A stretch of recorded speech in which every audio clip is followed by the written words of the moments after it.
Welcome to Storytime. Enjoy with me.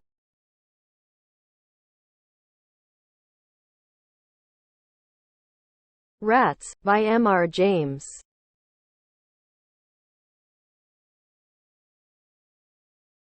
And if you walked through the bedrooms now, you'd see the dirty grey bedsheets rising and falling like the waves of the sea. Rising and falling with what? Why, with the rats crawling underneath them. But was it rats, I ask, because in another story it was not. I cannot put a date to the story, but I was young when I heard it, and the teller was old. It happened in Suffolk, at a place where the coast road climbs a little hill as it travels northward. At the top of the hill, on the left, stands a tall, narrow house built about 1770. Behind it are the gardens and other buildings, and in front lies open heath with a view of the distant sea. The house was once a well-known inn, though I believe few people stay there now. To this inn came Mr. Thompson, a young man from the University of Cambridge, in search of peace and pleasant surroundings in which to study. He found both. The innkeeper and his wife kept a comfortable house, and Mr. Thompson was the only guest. It was fine spring weather, and Mr. Thompson's days passed very happily. His plan was to stay a month, studying all morning, walking on the heath in the afternoon, and talking with the local people in the bar in the evening. On one of his walks over the heath, he came upon a large white stone with a square hole in the top. No doubt it had once held a post of some kind. He looked around him at the wide, open heath, and beyond that the sea shining in the bright sunlight, and decided that the stone had probably once held a sign to guide the local sailors back to their homes. In the bar that evening he spoke of the stone and his idea that it had, perhaps, once held a sign to guide sailors. "Yes," said Mr. Betts the innkeeper, "I've heard they could see it from out at sea, but whatever was there fell down long before our time." "A good thing it did too," said one of the villagers. "It wasn't a lucky sign, that's what the old men used to say. Not lucky for the fishing, I mean." "Why ever not?" said Thompson. "Well, I never saw it myself," answered the other, "but those old fishermen had some strange ideas, and I wouldn't be surprised if they pulled it down themselves." It was impossible to get anything clearer than this, and people soon began to talk about something else. One day Mr. Thompson decided not to have a walk in the afternoon, but to continue studying. He returned to his room after an early lunch and read on until about 3 o'clock. Then he put down his book, rose, and went out into the passage, thinking that he would have a rest for 5 minutes. The house was completely silent. He remembered that it was market day and everyone had gone into the local town. As he stood there, the idea came to him to look at the 4 other rooms along the passage. He was sure that the Bettses would not mind. The room opposite his was big, but had no view of the sea. The next 2 were both smaller than his, with only 1 window each. His had 2. He walked down the passage to the door at the end, and found that it was locked. Thompson decided that he must see inside that room. Perhaps the key of his room would unlock the door. It did not, so he fetched the keys from the other 3 rooms and tried them. One of them fitted the lock, and he opened the door. The room had 2 windows looking south and west, and hot, bright sunshine filled the room. Here there was no carpet, only wooden floorboards. No pictures, no furniture, except a bed in the farthest corner, a metal bed covered with a bluish-grey blanket. You could not imagine a more ordinary room, but there was something that made Thompson close the door very quickly and very quietly behind him, and then lean against the wall in the passage, trembling all over.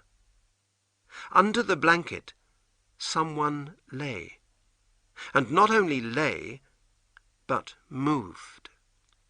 It was certainly someone and not something, because the shape of the head and body was clear under the blanket. However, it was all covered, and no one lies with covered head except a dead person. And this was not dead, not truly dead, because it was moving and shaking.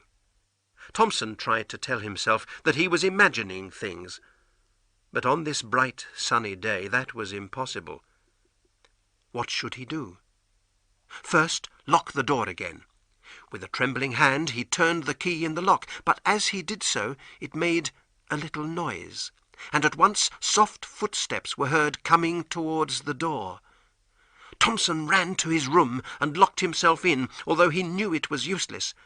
How could doors and locks stop what he suspected? He stood listening for several minutes, but no sound came from the passage. Now he could not think what to do. He wanted to pack his bags and leave the inn at once, but only that morning he had told Mr. and Mrs. Betts that he would stay for another week. If he left suddenly, they would surely guess the reason. Then he thought, either the Bettses knew about the creature in that room, but still stayed in the house, or they knew nothing about it. Perhaps they knew just enough to make them keep the room locked, but not enough to make them leave the house. In any case, they did not seem to be afraid of whatever was in that room, so why should he be afraid of it? He decided to stay another week, as he had arranged. As the days passed, Thompson listened hard for sounds from the room at the end of the passage, but he heard nothing. Of course, he could not ask Mr. or Mrs. Betts about it, and he did not think he could ask anyone else. However, he wanted very much to find some kind of explanation, so he decided that he would try to see inside the locked room once again before he left the inn. He made a simple plan. He would arrange to leave by an afternoon train, and would have his luggage put on the cart for the station. Then, just before leaving, he would go back upstairs to make sure that he had not left anything behind. But instead of going to his own room, he would go to the other. He put oil on the key to make it easier to open the door quietly. His last day arrived. After lunch his luggage was taken downstairs and put on the cart for the station. Mr. and Mrs. Betts came to the front door to say good-bye. Thompson thanked them for making him so comfortable, and they thanked him for staying with them. Then, as he had planned, Thompson said, "I'll just check that I haven't left a book or anything in my room. No, please don't worry, I can do it myself." He hurried up the stairs to the locked room, turned the key quietly, and opened the door. He almost laughed aloud. Leaning, or perhaps sitting, on the edge of the bed was nothing more than an ordinary scarecrow. A scarecrow out of the garden, of course, just put away in the empty room. Yes, but suddenly amusement stopped. Do scarecrows have bony feet? Do their heads roll from side to side on their shoulders? Have they got heavy metal chains around their necks?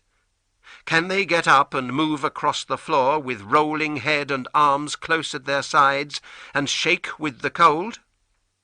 Thompson shut the door with a bang, jumped down the stairs, and fell in a faint at the door of the inn. When he became conscious again, Mr. Betts was standing over him with a glass of whisky and a serious face. "You shouldn't do it, sir," said Betts. "You shouldn't go looking into people's secrets, especially when they've done their best to make you comfortable." Thompson said that he was very sorry, but the innkeeper and his wife found it hard to accept his apologies. "Who knows what damage it will do to the good name of the inn?" said Mr. Betts, and his wife agreed.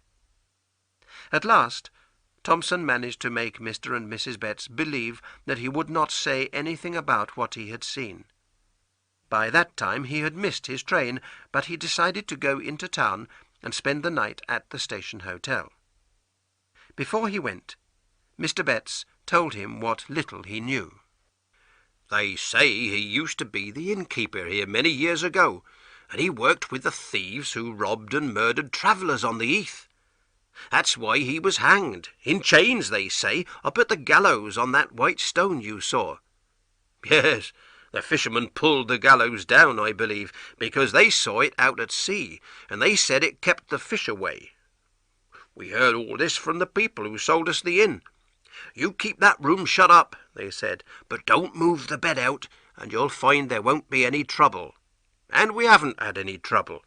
He hasn't once come out into the house, though who knows what he might do now. I've never seen him myself, and I don't want to. But I do hope you'll keep it a secret, sir. If word gets out, people won't want to come and stay here, will they? The promise of silence was kept for many years. I heard the story when Mr. Thompson, now an old man, came to stay with my father. I was told to take him up to his room, but when we got there, Mr. Thompson stepped forward and threw the door open himself.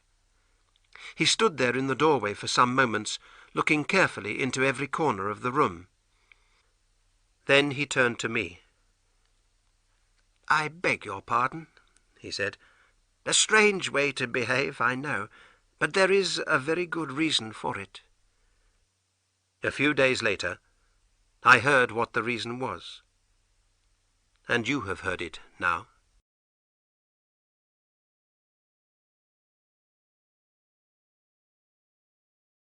The end.